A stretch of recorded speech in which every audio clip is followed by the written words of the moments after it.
Hi welcome to our channel. நீங்கள் நம்ம சேனலுக்கு ஃபர்ஸ்ட் டைம்னா மறக்காமல் சேனலை சப்ஸ்கிரைப் பண்ணிக்கோங்க. அப்போ தான் நான் போடுற வீடியோஸ் உங்களுக்கு தொடர்ந்து நோட்டிஃபிகேஷன் வரும். ரொம்ப நாள் கழிச்சு நம்ம சேனலில் வந்து லாங் வீடியோ போட்டிருக்கேன். அதுவுமே ரொம்ப யூஸ்ஃபுல்லான வீடியோ உங்களோட ஷேர் பண்ணியிருக்கேன். கண்டிப்பாக பாருங்கள். இது வந்து ஹோம்மேட் போன்விட்டா பூஸ்ட் அப்படி எப்படி வேணால் சொல்லலாம். ஒரு ஹெல்த்தியான ரெசிபி எல்லா நட்ஸும் யூஸ் பண்ணி நான் பண்ணியிருக்கேன். உங்கள்கிட்ட என்னென்ன நட்ஸ் இருக்கோ அது மட்டும் ஆட் பண்ணிக்கலாம். நான் வீடியோவில் காமிச்சிருக்கேன் எல்லா நட்ஸுமே ஆட் பண்ணணும்னு அவசியம் இல்லை. பாதாம் வந்து ஒரு 5 மினிட்ஸ்க்கு வந்து லோ ஃப்ளேமில் வச்சு நல்லா ஃப்ரை பண்ணிக்கோங்க. லைட்டாக கலர் சேஞ்ச் ஆனதுக்கப்புறமா நம்ம வேறு ஒரு பவுலுக்கு சேஞ்ச் பண்ணிக்கலாம். நெக்ஸ்ட் வந்து உங்கள்கிட்ட இருக்க வேறு என்ன நட்ஸ் என்ன இருக்கோ நீங்கள் அதை ஆட் பண்ணிக்கலாம். நான் வந்து கொஞ்சமாக வால்நட் அண்டு கேஷ்யூஸ் வந்து ஆட் பண்ணியிருக்கேன். ஸோ இதுவுமே வந்து லைட்டாக கலர் சேஞ்ச் ஆகிற அளவுக்கு ஃப்ரை பண்ணிவிட்டு நம்ம இன்னொரு பவுலுக்கு சேஞ்ச் பண்ணிக்கலாம். நெக்ஸ்ட்டு வந்து மக்கானா. இந்த மக்கானா வந்து முடிஞ்ச வரைக்கும் நீங்கள் ஸ்கிப் பண்ணாதீங்க. வேறு எந்த நட்ஸ் வேணாலும் ஸ்கிப் பண்ணிக்கோங்க. மக்கானாவை மட்டும் ஸ்கிப் பண்ணாதீங்க. மக்கானா வந்து வேறு எதுவும் இல்லை, லோட்டஸ் சீட்ஸ் தான். இதில் வந்து ஹை ப்ரோட்டீன்ஸ் இருக்குது. நம்மளுடைய மசில்ஸ் போன்ஸ்க்கு எல்லாமே வந்து ரொம்ப ஹெல்த்தியாக வச்சுக்க வந்து ஹெல்ப் பண்ணுது. ஹார்ட்டுக்குமே இது வந்து ரொம்ப நல்லது. நெக்ஸ்ட்டு மெயினான விஷயம் என்னென்னு பார்த்தீங்கன்னா, வெயிட் லாஸ் பண்ணணும்னு நினைக்கிறவங்க இந்த மக்கானாவை வந்து ஒரு ஆப்ஷனாக நீங்கள் எடுத்துக்கலாம்.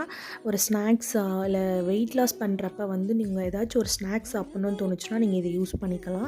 ஒரு பூஸ்ட் எனர்ஜி டக்குன்னு கிடைச்ச மாதிரி ஒரு ஃபீல் கிடைக்கும். நெக்ஸ்ட்டு வந்து ஓட்ஸ் எடுத்துருக்கேன்.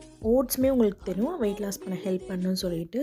இதுலையுமே நிறைய நியூட்ரிஷன் ஃபைபர் எல்லாமே இருக்குது. மெயினாக வெயிட் லாஸ்க்கு ஹெல்ப் பண்ணும். ஸோ இதுவுமே வந்து ஒரு கப் அளவுக்கு ஆட் பண்ணி லைட்டாக கலர் சேஞ்ச் ஆகிற அளவுக்கு நான் ஃப்ரை பண்ணி எடுத்துக்கிறேன். இப்போ எல்லாமே வந்து ஒரு மிக்சர் ஜாரில் சேர்த்துக்கலாம்.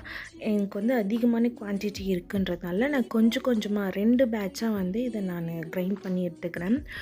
எல்லாத்துலேயுமே கொஞ்சம் கொஞ்சம் ஆட் பண்ணி கொக்கோ பவுடர் ஆட் பண்ணியிருக்கேன். இந்த கொக்கோ பவுடரை வந்து நான் ஆன்லைனில் தான் பர்ச்சேஸ் பண்ணேன். நியர்பை இருக்க ஷாப்ஸில் எனக்கு வந்து எதுவும் கிடைக்கல. ஸோ அதனால் நான் ஆன்லைன்லேயே பர்ச்சேஸ் பண்ணிக்கிட்டேன். கொக்கோ பவுடர் வந்து 2 பேட்சாக ஆகிக்க போகிறன்றதுனால ஃபஸ்ட்டு பேட்சில் வந்து ஒரு 1 1/2 ஸ்பூன்ஸ் அளவுக்கு நான் ஆட் பண்ணியிருக்கேன். நெக்ஸ்ட்டு வந்து நாட்டு சக்கரை ஆட் பண்ணியிருக்கேன். இது வந்து ஊருக்கு போனப்போ வாங்கிட்டு வந்தது தான். ஆன்லைன்லையுமே அவைலபிள் இருக்குது, வேணும்னா வாங்கிக்கோங்க. ஸோ கொக்கோ பவுடருடைய லிங்க் வேணும்னா கமெண்ட்ஸில் கேளுங்க, நான் கொடுக்குறேன். நாட்டு சக்கரை பதிலாக நீங்கள் வெல்லம் கூட ஆட் பண்ணிக்கலாம். உங்களுக்கு தேவையான அளவுக்கு இப்போ ஆட் பண்ணிக்கோங்க. இல்லைனா நீங்கள் பாலில் மிக்ஸ் பண்ணி குடிக்கும் போதும் உங்களுக்கு தேவையான அளவுக்கு ஆட் பண்ணிக்கலாம். ஸோ அவ்வளோதான். இதெல்லாமே கிரைண்ட் பண்ணோம்னா நமக்கு ஒரு ஹெல்த்தியான போன்விட்டா இல்லை பூஸ்ட் எப்படி வேணால் சொல்லலாம். இது மெயினாக குழந்தைங்களுக்கு இது ஒரு ஹெல்த்தியான ஆப்ஷனாக இருக்கும். வெளியே வாங்கி தர போன்விட்டா பூஸ்ட் அதை விட இது பெட்டரான ஆப்ஷன். இதை பெரியவங்க எடுத்துக்கும் போதே அவங்களுக்கு பேக் பெயின் இந்த மாதிரி இருக்கிற இஷ்யூஸ் எல்லாமே கூட சரியாகும். ஏன்னா எனக்கு நிறைய பேக் பெயின் இருக்குன்றதுனால நான் இதை கொஞ்சம் ட்ரை பண்ணி பார்த்துட்டு அப்புறம் வீடியோ போடலான்னு தான் வெயிட் பண்ணிட்டு இருந்தேன். எனக்கு என்னமோ கொஞ்சம் ஓகே அந்த மாதிரி தான் தோணுது. ஆனால் வெளியே வாங்கி நம்ம கொடுக்குற ப்ராடக்டை கம்பேர் பண்ணும்போது வீட்டில் ரொம்ப ஹெல்த்தியாக செஞ்சு கொடுத்தோன்ற சாட்டிஸ்ஃபேக்ஷனும் நமக்கு இருக்கும். இதில் இருக்க ஹெல்த் பெனிஃபிட்ஸும் நமக்கு கிடைக்கும்.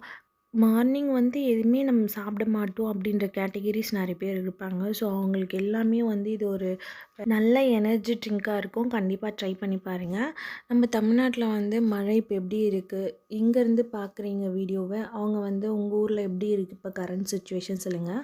இங்கே பெங்களூரில் வந்து லைட்டாக மழை பெஞ்சிட்டே இருக்குது. ரொம்ப க்ளவுடியாக தான் இருக்குது. இயர்லி மார்னிங்கும் தெரியல, ஆஃப்டர்நூனுமே இயர்லி மார்னிங் மாதிரி தான் ரொம்ப க்ளவுடியாக இருக்குது. கொஞ்சம் கூட சன்லைட் இல்லை, தூறிட்டே தான் இருக்குது. ஸோ நம்ம ஊரை எப்படி இருக்குன்னு சொல்லுங்கள். இந்த வீடியோ பிடிச்சிருந்தா லைக் பண்ணி ஷேர் பண்ணி மறக்காமல் சேனலை சப்ஸ்கிரைப் பண்ணிக்கோங்க. இன்னொரு வீடியோவில் மீட் பண்ணலாம்.